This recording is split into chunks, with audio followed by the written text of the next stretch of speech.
gotta go. Should've let both ways before you cross me, baby, 'cause I don't break for boys. I'm moving on. Hey,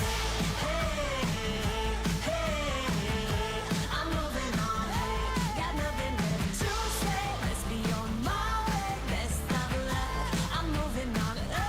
I'm moving on. I'm moving on.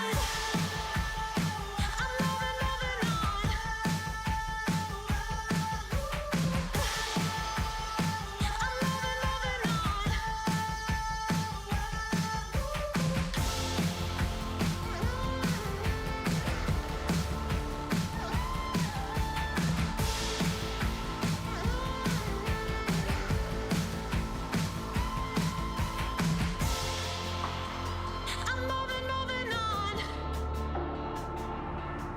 Should've let both ways before you cross me, baby, 'cause I don't break for boys. Hey, I'm moving on. Hey, got nothing left to say. Let's be on my way. Best of luck. I'm moving on. Got nothing left to say. Let's be on my way. Best of luck. I'm moving on. Got nothing left to say. Let's be on my way. Best of luck. I'm moving on. I'm moving on. And we are moving on into our show. Welcome. Good afternoon, everyone. Welcome to The Altar with me, your host, Colby Martin. Stoked for today's show. Guess what we got doing? Guess what we got doing? That's not even a sentence. Why did that come out? I don't know. Hey, look, the truth is there have been like 7 in the last 5 minutes, 7 police cars and fire trucks that have zoomed by our house going down our neighborhoods. I don't know what's happening out there, but it's in my head. On today's show, I'm going to do a couple things. One, I'm going to share with you a reason for hope, which is this being a part of this coming out party for this pastor a couple weeks ago. Super, one of the coolest things I've done in a while. Then I'm going to respond to a viewer's question from a few weeks back about Jesus wanting to be worshipped. And then the main part of our program today is going to be with Brian Allain, who helped to put together this beautiful anthology. Is that the right word? Like when there's a collection of a bunch of, I think it's anthology. Brian will correct me if I'm wrong or affirm me if I'm right. How to Heal Our Divides, a practical guide. Can't wait to talk with Brian about why this book? Why now? Do we really need it? Are we really that divided? All that and more. Welcome to The Altar.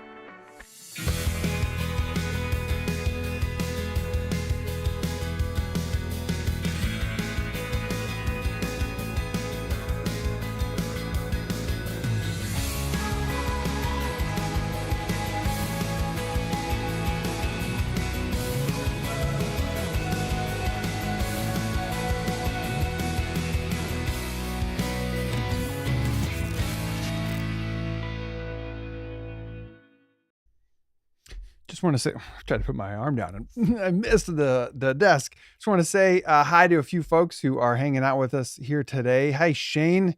Glad you're here. Thanks for being here. Hello, Brian from Nashville. We got Brooke. Brooke, are you repping on Facebook and YouTube? Is there another Brooke Pressman out there who is imitating you on YouTube, or you just got multiple screens up? And then, oh my gosh, the one, the only Shannon Q is here. Hi, Shannon. It's good to have / see you. Would you come on the show as a guest sometime? Let's do that, okay? Let's get you on.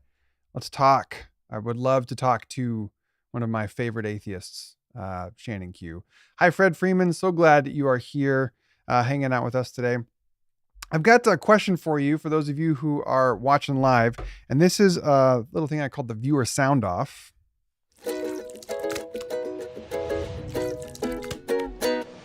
If you watched the Super Bowl on Sunday and you enjoyed the halftime, I editorialized, and you watched the halftime show, what did you think? Did you like it? Why or why not?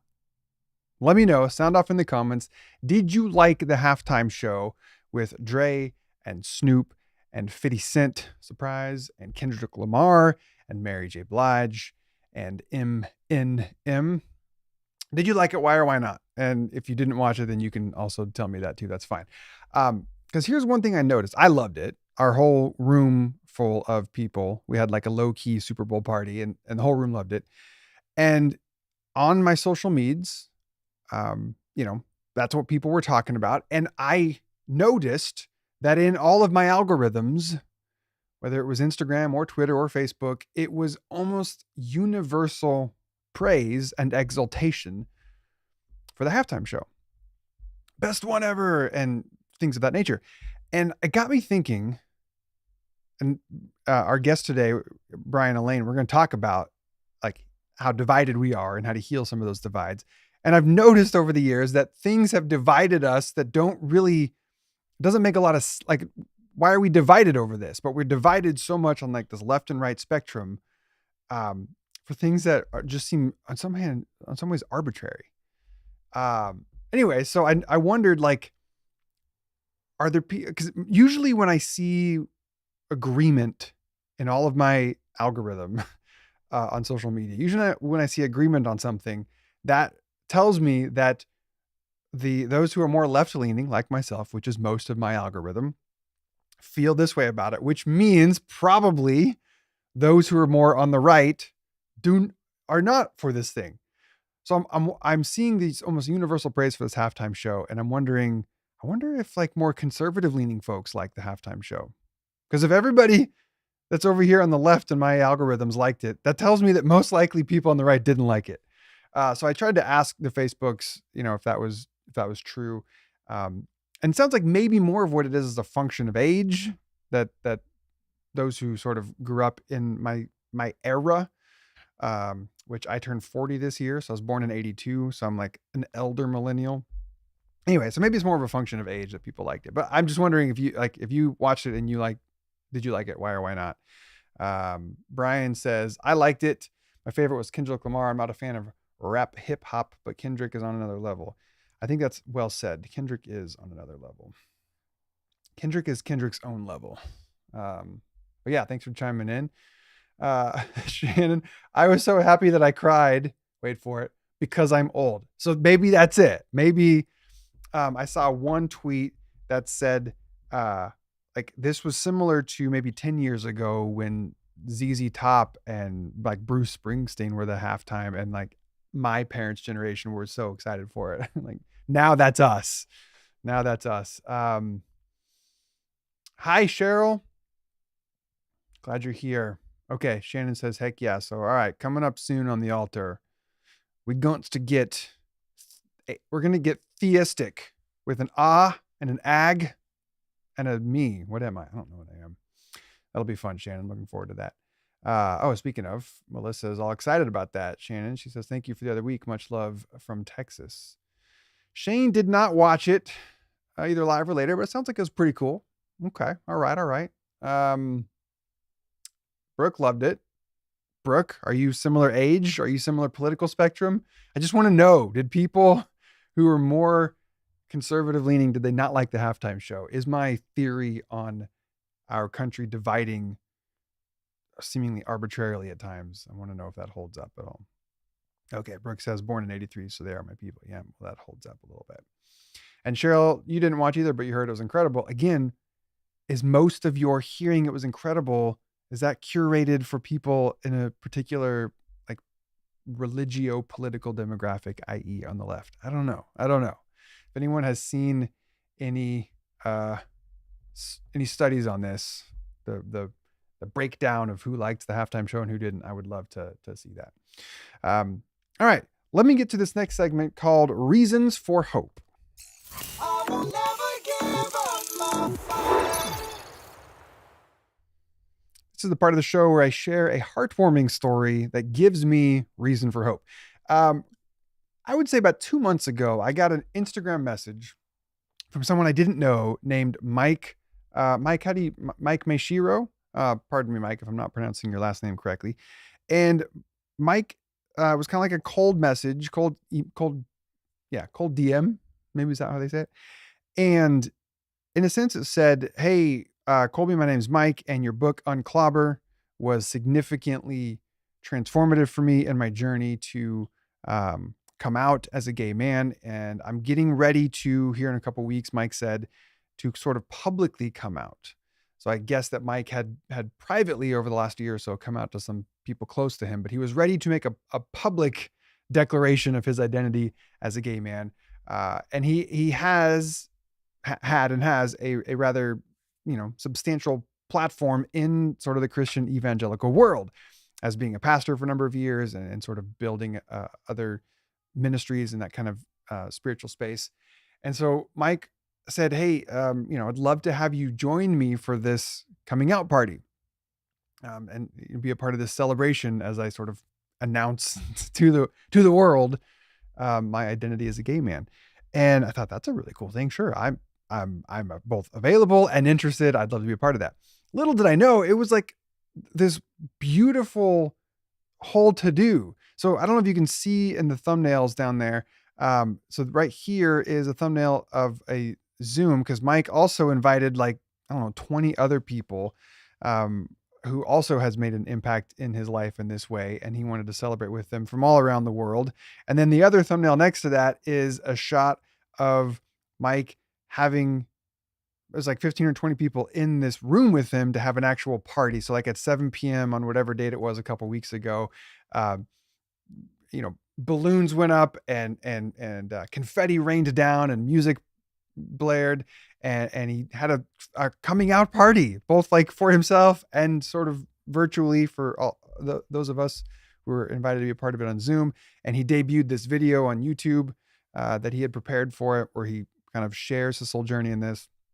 And I was just delighted, like the whole hour that I was a part of it, I was just delighted to be a part of this. Like the fact that anything I've done, any work that I've created in the world, the fact that it's made a positive contribution to someone in their life continues to be a gift that I will never grow tired of. Like what, how, like this thing exists in the world and it's actually making a difference for people. That's amazing.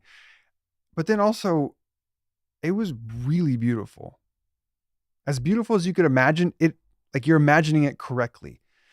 To have someone who had been closeted / like repressed / trying to not be themselves for the entirety of their life, then finally come to a place where they have found an acceptance and a blessing from the divine for who they are, to then want to throw a party for themselves and invite friends and family and strangers on the internet like myself to celebrate with them and to celebrate them.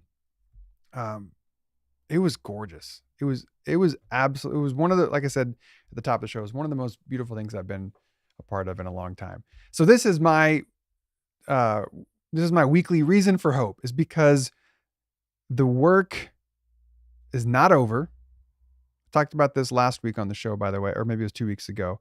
How all of y'all affirming Christians who are still in non-affirming churches, like leave those churches and come out here, because the harvest is plenty and the laborers are few. We need people out here doing this work of affirmation and inclusion.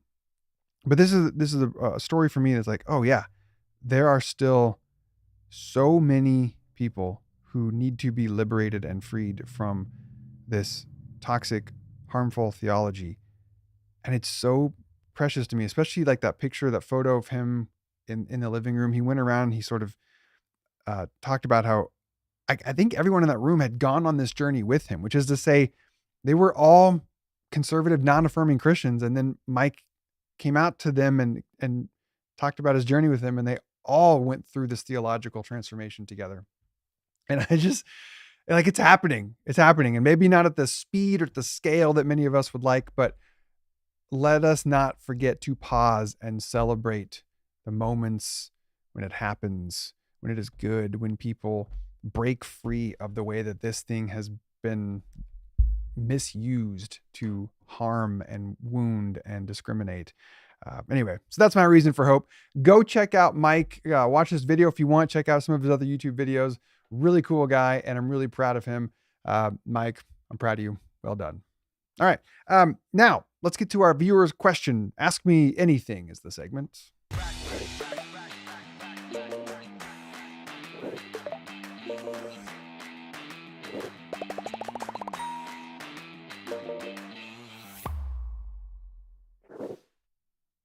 Yes, Melissa, those are the correct emojis. Well done. A couple more highs to some folks who got here. Hi, Susan. So glad that you're with us today. Wanda, first time viewer. Well, hi, Wanda. So glad that you are with us today. If you want, let me know where you're watching from. If that sounds too stalkery, then don't, just ignore me. And then also Fred, thank you for sharing this. I asked Fred earlier how he was doing. He said lonely. Fred, I'm sorry that you're lonely. Loneliness sucks. It really does. And so to the extent that you can feel seen and a part of our time here together, and if anyone else is watching this and wants to send Fred a little love, maybe we can move that loneliness from a factor of 14 to a factor of 11. And in my math right there, I was working up to 0 as not lonely. And I just picked random numbers. But anyway, we can move the needle a little bit for Fred, maybe. But glad you're here with us, bud. Okay. So I open up my inbox, colbymartin.live/question. People can ask me questions, whatever they want. I don't guarantee that I'll answer, nor do I guarantee that my answer, if I give it, will be any good. But I do, I try to respond to questions as and when they come, especially if they're given in earnest. A lot of times I get questions from people and it's like, good gravy, go away. You're not really asking this question with any sort of sincerity. But the ones that I feel are sincere and feel like I might have something to offer, I try to respond to those. And sometimes I put them on here on our show. So today's question that I wanted to respond is actually a question that came up in an episode of The Altar from back in October. I was talking with a buddy of mine named Josh Scott, who's a progressive Christian pastor out in Nashville. And at some point in the episode, I mentioned this. I might have even quoted Soren Kierkegaard as talking about how Jesus was far more interested in followers than worshipers, which is to say, like, Jesus wasn't really interested in people worshiping him. He was like, come follow me, come learn in my ways, and let's sort of do this new way of being human together. And then the church sort of maybe missed that follow/disciple component and instead turned to Jesus into an object of worship. And as Kierkegaard talks about, when you worship someone or something, you keep it at a distance and it's far safer. Oh, I can never be like you. You're far too great. You're far too beyond. That's worship. But then to like be a follower, to be a disciple, is to like get up close and personal. It might actually make an impact on your life. So anyway, I've talked about this a couple of times, sporadically here and there. And Greg asked this question. I think it's a great question. Greg says, I was curious to hear your thoughts on Jesus being worshiped. What is your perspective on passages such as Matthew 28:9, where after Jesus rises from the dead, women fall at his feet, and the Greek is proskuneo, worship Jesus. Then there's other passages like this too, such as the triumphal entry, where Jesus rides on the donkey and the palm fronds and everyone's shouting, Hosanna, Hosanna, Hosanna, blessed is he who comes in the name of the Lord. And yes, my Baptist choir roots just kicked in. Anyway, there's no mention of Jesus rejecting worship there. So Greg says, I'm wondering how you interpret this in light of your comments. Okay, Greg, thanks for the great question. There's a lot that could be said on this, but I'll just respond to the two instances that you brought up. And the first is the easier one, the triumphal entry, Hosanna. I would suggest to you, Greg, that in that story of the triumphal entry, where Jesus has his followers get a donkey, a colt that he can ride into Jerusalem as an act of peace, right? Because normally if you were to enter into a city on like a horse, you would be, I'm coming to be conquering, but a donkey is more like, I come in peace sort of thing. And the people who had been sort of following this Jesus movement for a while now are of the opinion that Jesus would be their long-awaited Messiah, which might mean for them a coming liberation from the oppression of Rome. And so they take a page from one of their old sacred scriptures, and they start crying out, Hosanna, blessed is the Son of David, blessed is he who comes in the name of the Lord. Now, Greg, I think the simple answer here is this was not worship. So I think you're conflating a a proclamation slash declaration of hope that some individuals had that Jesus would be their coming Messiah to free them from Rome, which was their expectation and was their hope. They were hoping that that's who Jesus was. And they were welcoming into the city as such, like, come and set us free and be our long-awaited Messiah. This is not the same thing as worshiping. In no sense did they think that Jesus was a divine figure in any sense that the church teaches now. In no sense did they think that Jesus was somehow God, the creator of all things, like squeezed into a flesh, a meat puppet. This is not how they viewed Jesus. So this wasn't an act of worship for them. Okay, so but then your other passage is a little more interesting and a little trickier to get into, which is the gospel from Matthew. After the story of the empty tomb, there's an appearance, and in fact, 3 of the gospels have a kind of resurrection narrative, and none of them fully agree.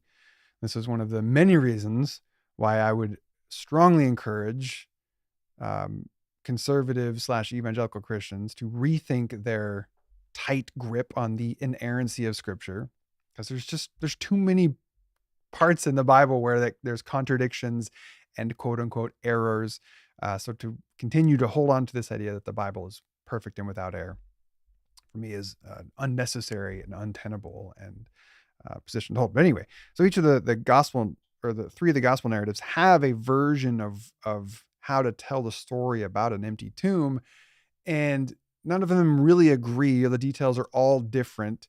And in Matthew, you have Jesus appearing to some of the women, and the gospel writer says that the women knelt down and proskuneoed, which is the Greek word most often translated as worship. It's to adore, to bow and to kiss the ring. Now, I think what I'll say about this, because again, the larger point here was that I'm of the opinion that Jesus, the rabbi from Nazareth, was not interested in, nor did he want people to worship him in the sense that a good Jew would worship the one true God. In this story, however, there are authors of Gospels writing many decades after the fact. None of the authors of the Gospels were eyewitnesses of the account. They're many decades after the fact, trying to tell a particular story to illuminate their tradition's understanding of who Jesus was. And in this story, you have a body appearing after an empty tomb, and you have women proskuneoing, like adoring this figure, this body that they claimed was the risen Jesus. And so your question, Greg, is, well, what, if I'm correct and Jesus didn't want worship, then what's going on here? One thing, again, a much bigger topic that can be addressed here, and I want to get to our guest, but one thing to consider is that when we think of Jesus pre-crucifixion, we are thinking of like a historical figure who taught parables, who might have performed some signs and wonders, some healings. And this Jesus was not seen as a divine figure when Jesus was alive. At least that's my opinion. Nor did Jesus think of himself as like, I am God in the flesh. This was not how any of the people following him thought of him, nor how he thought of himself. Save the Gospel of John, bracket that. That's a whole different conversation. But the Jesus after the empty tomb now is, you might think of it as like a different character in these stories. And by character, I don't mean that these are like not true stories in that sense. I just mean it's a different type of character in the story.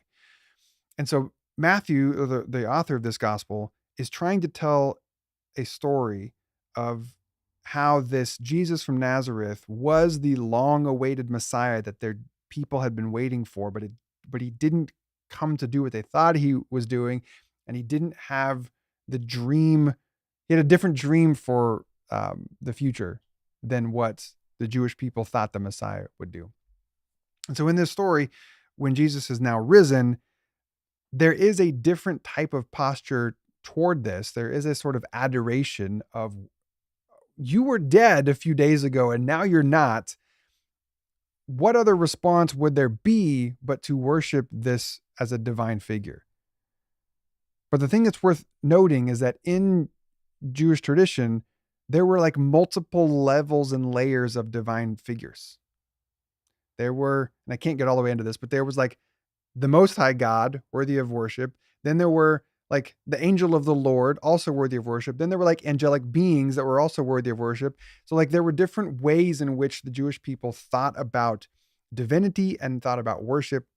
And so even though Matthew's telling this story of a risen Jesus being adored by the women after the empty tomb, is not the same thing, I would submit to you, as the Jesus who was teaching about the kingdom of God being here now, as the Jesus who was inspiring people and empowering people to turn the other cheek, to offer forgiveness instead of revenge. All of that we think of as the Jesus who, I say, didn't want people to worship him, but to follow and to like model and embody, is not the same as this figure who the women worshipped as a, like, you must be someone special and different because we just saw you die. We just helped to bury you and now you're here.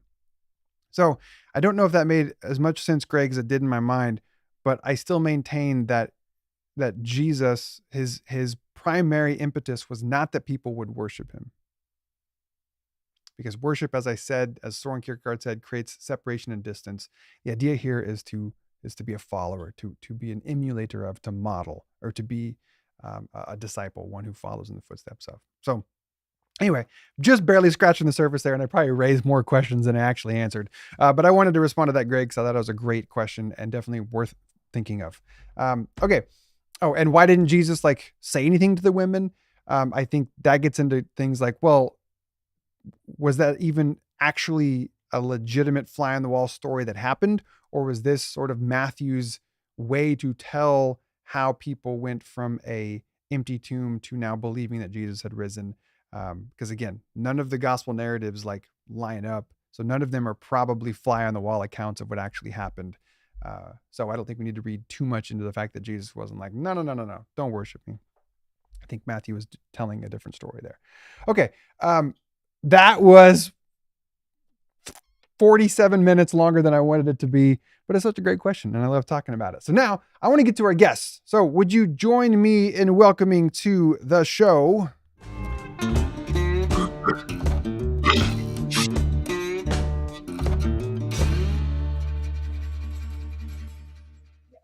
Mr. Brian Allain, and I hope I'm pronouncing your last name correctly.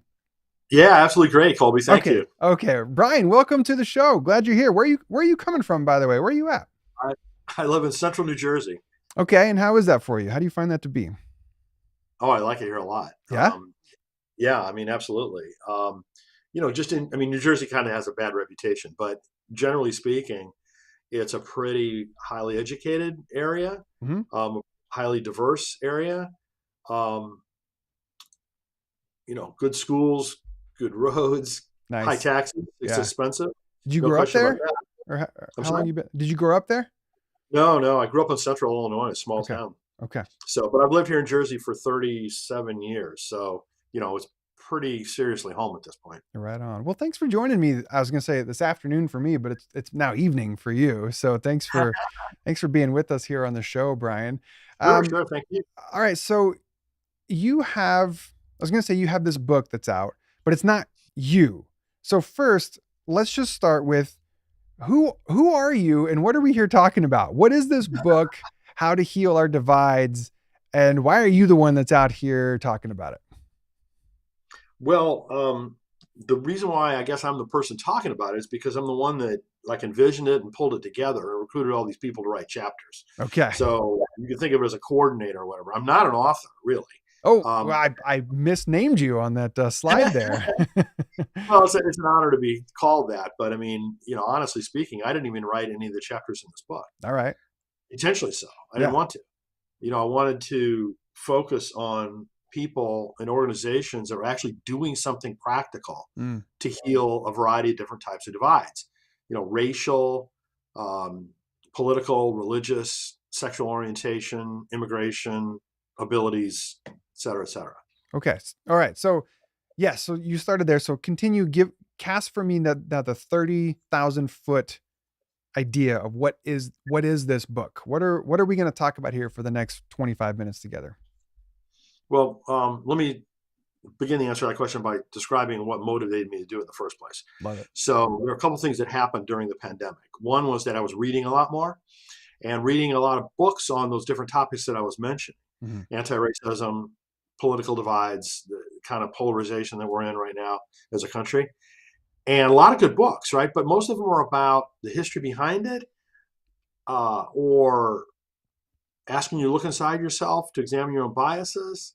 All good things, but there was very little practical written about, okay, what do we do about it? Mm. If you believe these things are issues and serious problems, what are we going to do about it? So that was one thing that kind of motivated me to do it. Another thing was that during the pandemic, I started doing all these video interviews with all kinds of authors and activists and such. And so I thought, well, geez, after the election, I've never seen this country so polarized. Let me do a video interview series specifically about organizations and people that are trying to work to heal divides. So then I thought, well, why don't I turn that into a book? Just, recruit these folks that I'm going to be asking to do a video interview to actually ask or write a chapter in a book. So in mid-November, I started socializing this idea with people and recruiting potential authors. By Christmas, so basically in a month, I was oversubscribed. In other words, I had more people that said yes to this than what I had originally looked for. I was looking for like 25 to 30, ended up with 33. Wow. So I thought, okay, I'm not really onto something here. And I knew it was timely and a lot of people were feeling the same way. So that's the genesis of how this came about. And why me? Well, why not? I mean, nobody else was doing it. Yeah. And I'm blessed with relationships with a lot of great people that do this type of work. Mm. So, even though, again, I'm not an author myself, I prefer to be behind the curtains, not in front of the camera. Mm-hmm. But I'm really passionate about sharing what all these people are doing, all the good work that you don't hear in the nightly news, right? When you hear all the bad news about what's going on. I wanted to give people hope too. Yeah. It's and real also easy. I just want to give folks a set of choices. Yeah. Say, look, here's 30 different things that are going on right now. Some of them might not be interested in. Hopefully some of them you are. And if you see something you really resonate with, well, go join that group and, support it or recreate a version of it in your own hometown. Yeah. So yeah, that's what you're trying to achieve. No, I love that. So it sounds like you evaluated the landscape, saw what I think all of us see, which is a cesspool of division. And you began to, or not began, I don't want to presume that you began to, you've probably been reading about this stuff for a long time, but at least as you say, you were reading really helpful books about understanding sort of how we got here and understanding some of these topics and issues with greater depth and nuance. But it sounds like you noticed there wasn't a lot of, so then what? Like now what? When we think about Maya Angelou, I knew better, so then I did better, or that's my terrible paraphrase. So is this book kind of that, now that you know better in some of these, here is now what you can start to do about it? Am I understanding that correctly? Well, I wouldn't claim to know better myself, honestly. The people that are running these organizations know better, Yeah. right? They're the ones that are actually doing the work. I'm just like trying to highlight that work and raise awareness of that work. Yeah. So I don't pretend to have all the answers myself by any stretch of the imagination. Oh, well then I guess we're done here. Goodbye, everybody. Yeah, really. You should go interview some of the people who run these organizations. I'd encourage you to do that. Honestly. Great. All right. So that's what I was trying to achieve. Yeah. How did you decide what topics to cover? Like, did you kind of have Well, a big chart in your wall that you threw out some of the ideas, or did you kind of just go to the people that you knew were doing some of the work and say, let's just see what people want to contribute and address the topics they're dealing with? there was a combination of the two, and it Okay. was actually a Google Doc, not on my wall. But there were certainly different categories. I wanted to make sure that I included, racial reconciliation, Okay. political forums, the kinds of things that I mentioned before. I wanted to have a diverse group of authors, racially. I wanted to have a couple of chapters that were dealing with the sexual orientation divide that's in our country, and like I said, immigration, racial, political, religious. I wanted to make sure that those were represented, and that doesn't even cover the waterfront. I'm actually working on a second book, How to Heal Our Divides, book 2, where I'm wanting to include some other things like climate change and ecology, which I didn't really do much in the first one. And maybe viral pandemics. Just throwing out ideas there. I don't know if it's relevant. Brian, why should we care about healing our divides? Which is to say, is there a sense in which can divides ever be a good thing? Is there ever scenarios in which division for you represents like something that is helpful and or beneficial? Or is it always a thing where if there's a division, then we need to find healing? Well, it depends on how you define division at one Okay. levels, right? So, I mean, to think that the entire world's going to think the same, have all the same views, I think is completely unrealistic, Yeah. right? And it's a bad thing to have groupthink anyway. So I like some degree of contention and conflict, and sorting out tough issues, but done in a very civil manner, and where both sides, everyone involved, is trying to work for the common good of whatever community is we're talking about, whether that's a religion or a country or whatever. So fundamentally, divides at one level are healthy, but divides at the level that we've been seeing over the last few years, I think, is incredibly healthy. Okay. It's stymied progress in many different directions and moved us backwards, I would say, on the racial front, on the political front, economic front. So I'm a little bit different stage of life than you are. I mean, my children are almost as old as you are. I feel as though I don't want to leave the world in such a state of disarray and problem, as what I am. So what can I do to help improve things for my kids and grandkids and their kids and grandkids? And there's only, any one person, there's only so much we can do, right? But one of the things I've been blessed with is a network of folks who are great collaborators. And, you've seen the names on the cover of this book. They're people I deeply respect: Brian McLaren, Diana Butler Bass, Frank Thomas, Michael Waters, Shane Claiborne, Parker Palmer. That's only the beginning of it, right? There's Brandon Robertson, Guthrie Graves Fitzsimmons, Amy Julia Becker. I could go on with the fantastic people that very quickly agreed to contribute to this effort. And so that's something, at least. Hopefully it's going to have some impact. No, it's fantastic. So if any of y'all are watching this now or later, I've got the URL down there, howtohealourdivides.com. It's also available right on Amazon and maybe some other platforms, but definitely go to howtohealourdivides.com and check out this book. I was thinking about this, Brian, and I think a resource like this, first of all, I called it an anthology. Is that the correct term? Yeah. Okay, great. An anthology like this, I think is by many magnitudes a fantastic resource for, I'll just say this, like for individuals such as myself who have kinds of leadership outlets in my life and or have public work. Like I really need to consume these resources and internalize them and be a part of like helping the healing of our division. I'm totally sold out on that.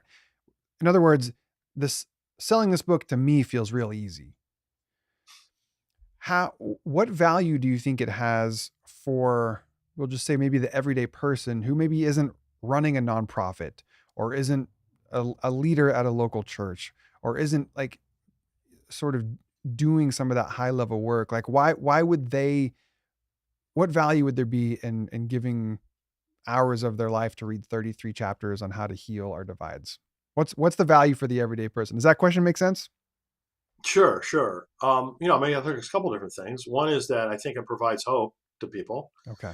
just generally speaking. Again, a counter psychologically to all the negative things we see. Number two, the main objective is to see if folks can help support these organizations, whether that's by volunteering, by contributing, by, again, starting a version in your own neck of the woods. You don't have to be a pastor, Mm-hmm. right? And by any stretch of the Yes, imagination please to don't be. volunteer, Yeah. and be part of any of these organizations. So those are the things I would say I'm hoping that people would do. I love it. Can And you, in fact, there's one of the organizations that highlighted in the book called Three Practices. They do forums of discussion where they bring together people on the opposite side of a given issue yeah. and have discussions with different parameters around it. Well, as a result of the book, people have been approaching them to say, hey, I want to be a facilitator for your organization because I think it's so great that what you're doing. So there's some people that not only volunteered to contribute, they volunteered to help lead. So good. I love it. And for me, you were talking about the hope for the everyday person to counter the nonstop barrage of messages that we are so divided. Like we are, so we're not denying that, but we also maybe don't need to put all of our focus on how divided we are all the time. Sometimes we could put focus on, like you said, the individuals and the organizations that are working to heal some of that. And then also to add to that, I don't know that there's anybody, at least not in our country, who has managed to escape the personal ramifications of the divisions in our world, which is to say, I think everybody is going to have family members that are divided on some of these topics, are going to have coworkers, are going to certainly have neighbors, people in their life. So we're all feeling this at a personal level. This isn't just the seeing the protests on TV. This isn't just the aggressive algorithms of social media that push us into the silos. This isn't just the news outlets that only report things that bias their own perspective. It isn't just out there, but it's like it is in here. It is in my own. I have like family members that I am trying to navigate. How in the world do we stay in relationship with one another when we see this particular topic so differently? And so I think when a practical guide like this book is guaranteed to be super helpful for everybody because we're all experiencing a kind of division in our own individual lives. Yeah, I mean, can I recommend another book too? Yes, please. So I'm reading this right now. I never thought of it that way. Okay. It's by Monica Guzman, and it's just coming out. Monica is part of an organization called Braver Angels, which is going to be highlighted in the second How to Heal Our Divides book. But what her book does is take this to a very personal level of giving suggestions for how to have discussions as an individual with other individuals who may not see the world the way that you do. It's very good, and it's very practical again too. So all of mankind's knowledge is certainly by no means contained in this book, right? I mean, For sure. Yeah. and so I love when I find other books like Monica's that are taking it another step further in another direction. Yeah.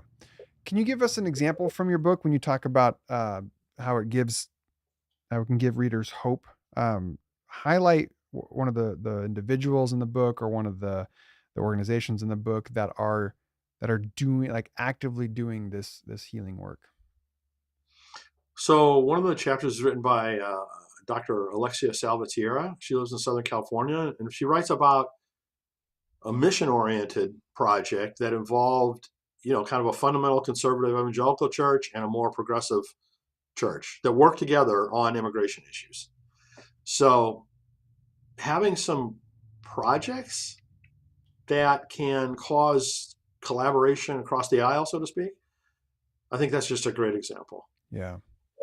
Is there, if I go back to where you were talking about the very beginning about why personally you got excited about this and sort of generated the idea for this, was there anything, and if this is too personal, you can just say, I don't have anything to share, but is there anything that was sort of personally driving you? So when I mentioned a minute ago that I think all individuals, we're all navigating divisions in our own sort of worlds.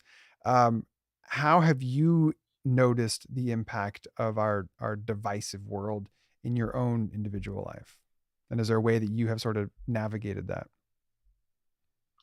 Well, a couple of things I would point to. One is that um, some people who have been longtime friends with, don't necessarily see things the way I do politically or, in some of these other dimensions. And it's difficult for us to talk about it.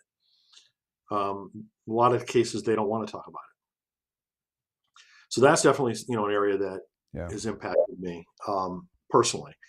But even greater is what I was alluding to before about trying to leave the world a little bit better place for my kids and grandkids. Mm. My entire lifetime, I've never seen the country this polarized by any Really? stretch of the imagination, not even close. So good or bad, whatever else happened in the past, I didn't come into this world facing that kind of an issue. And my kids and grandkids do. So shame on me, shame on us Yeah. for not doing better at one level. Yeah. You mentioned that a couple times, about the world.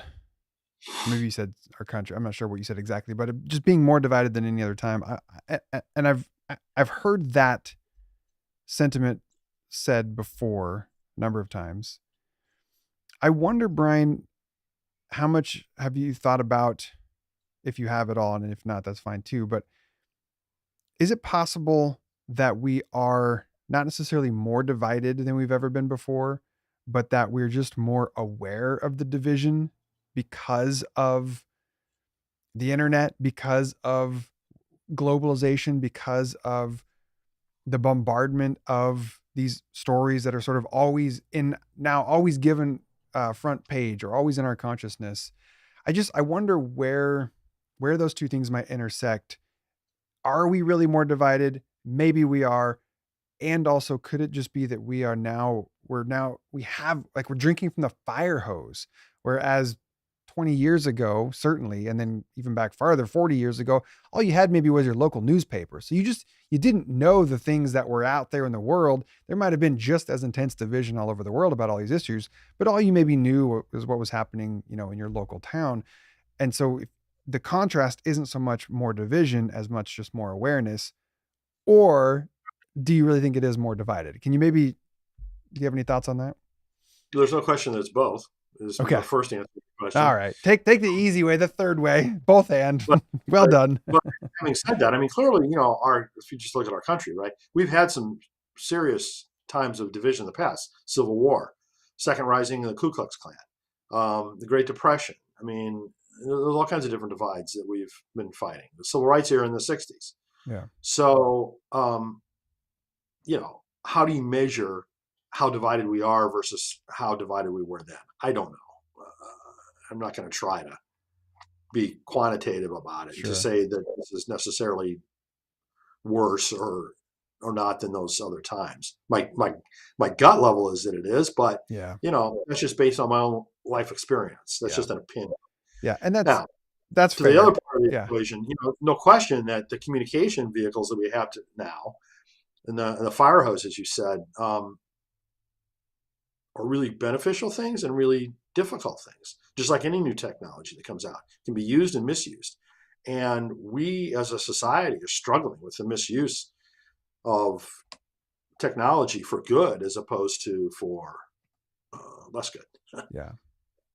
Yeah. And that's a good point. I appreciate how you phrased that and how you said that. I think what's coming up for me in that question is a fear a concern that I might carry, that if we, and I'm not saying us here today, but if there are those of us in society that are that really do sort of fully buy into this, the narrative that we are more divided than we've ever been before, maybe without any sort of nuance or asterisks or sort of further clarification, if it's just painted like that, my fear, I think, is that it will be followed by sort of despair that it won't ever be fixed, and we'll sort of just fall into this depressive state of we're just too far gone. And why I bring that up is because I sometimes feel like we know more than our sweet brains were ever designed to know. We have too much we have too much knowledge and information and data, and we're just burdened with it all far more than our ancestors ever were.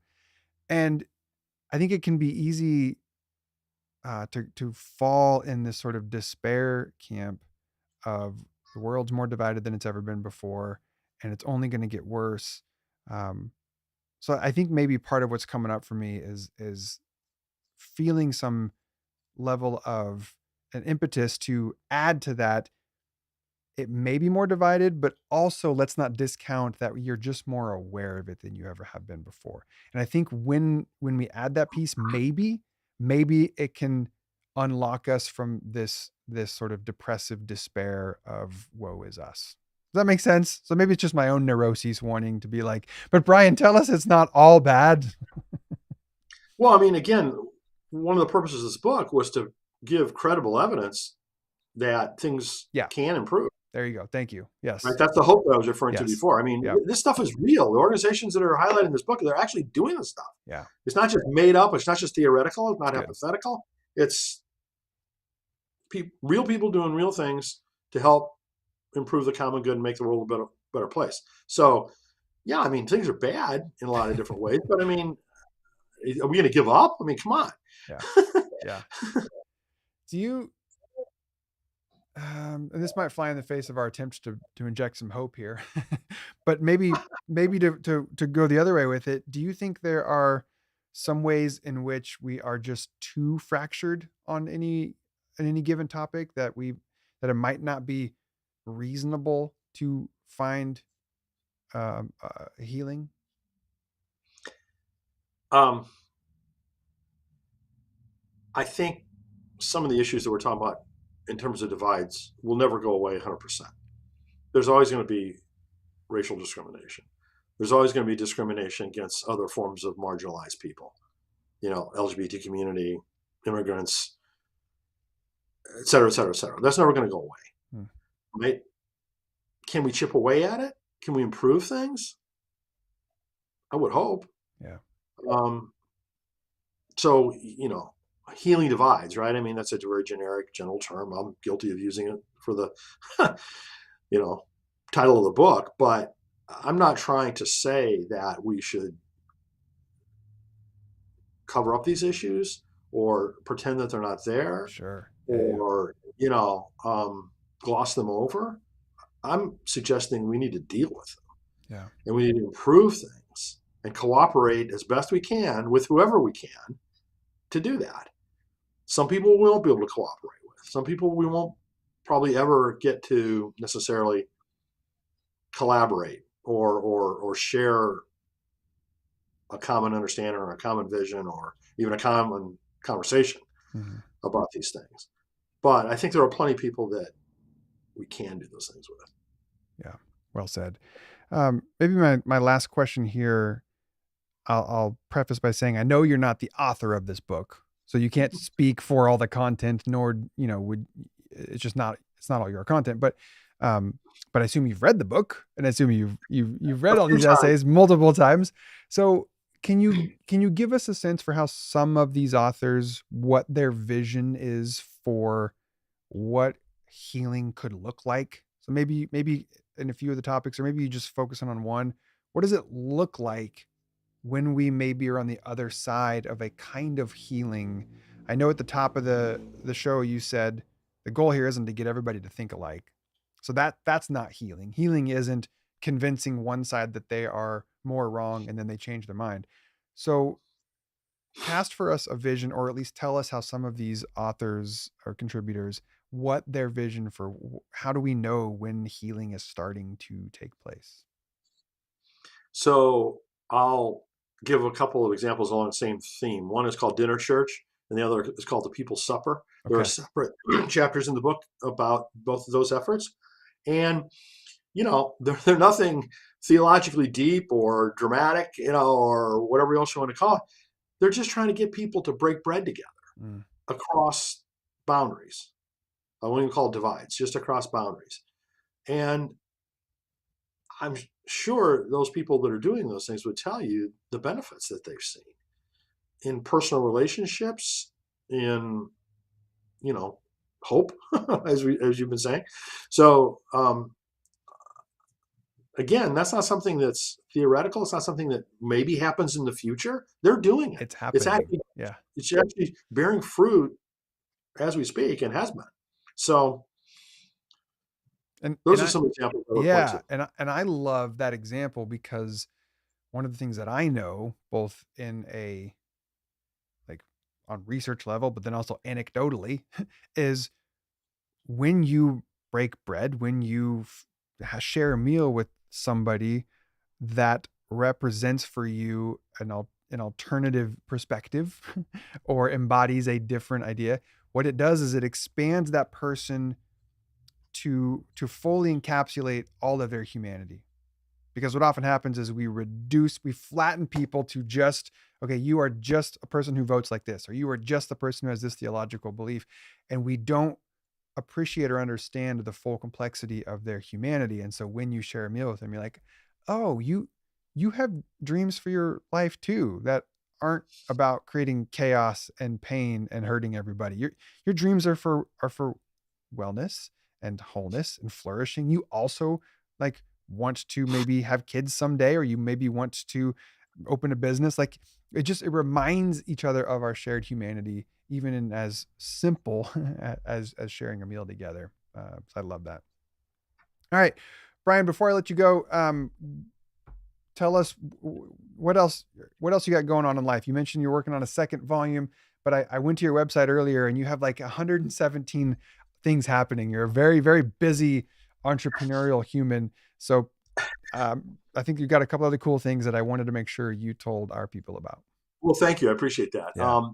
There are 4 different projects that I run. How to Heal Our Divides is one of them. Do it. The first one that I started when I turned 60 is called Writing for Your Life. It's a Okay. resource center for spiritual writers.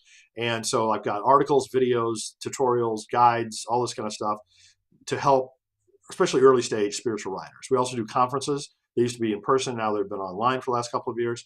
So that's project number 1. Project number 2 that was an outgrowth of that is called Publishing in Color.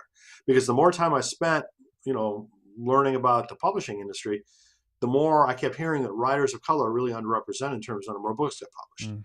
So I started a second conference series called Publishing in Color that is basically intended to foster relationships between writers of color and people from the spiritual publishing industry. So that started in 2018. Again, initially in person, now online. But ton of books and articles and book contributions that have come out of that. Third major project, Compassionate Christianity. CompassionateChristianity.org. It's a focal point for progressive Christians, and has a bunch of resource centers, each led by a different volunteer, that curates what we hope are great information about different subjects. So there's one on faith and travel, faith and science, faith and food, resources for parents, resources for empty nesters. There's other topics like poverty, trauma recovery, Sabbath, meditation, quite a list of different areas that, we just curated what are hopefully the best resources in those areas. So those are the 4 things that I try to keep busy with. It's fantastic. All right, everybody, go check out Brian's work. Go order a copy of How to Heal Our Divides.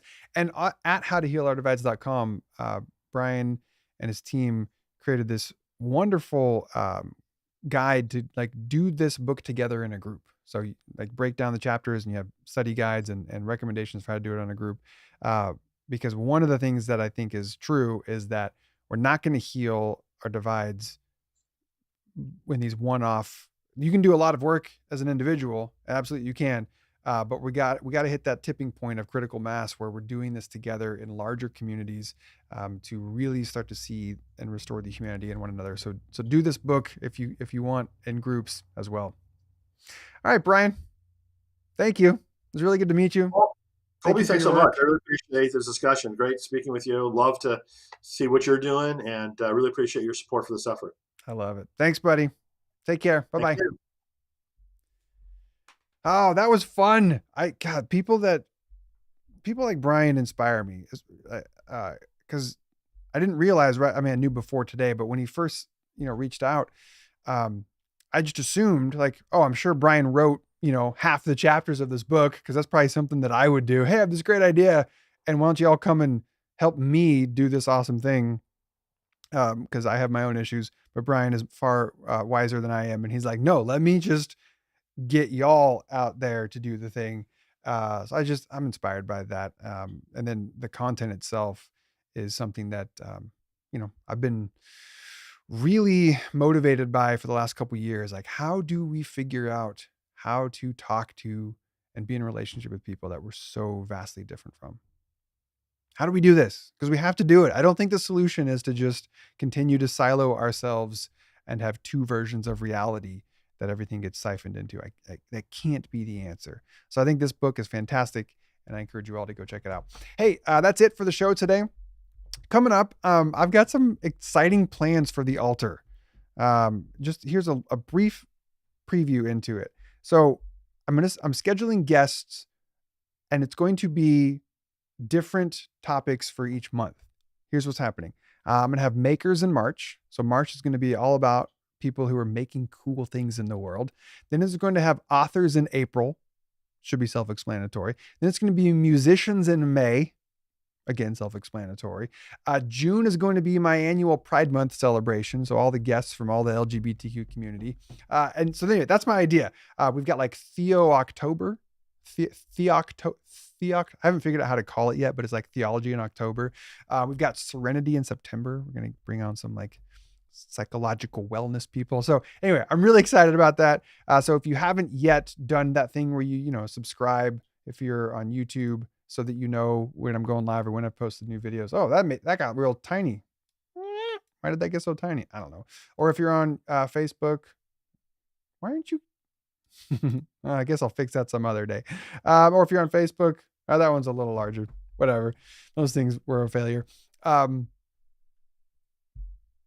out with me Wednesdays, 2 p.m. Pacific on the altar. All right, that's it, everybody.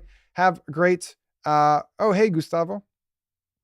You just got here? Well, hey, good news. These things live on forever. So you can watch us whenever you want. Thanks for hanging out with us. We'll see you next week. Bye-bye.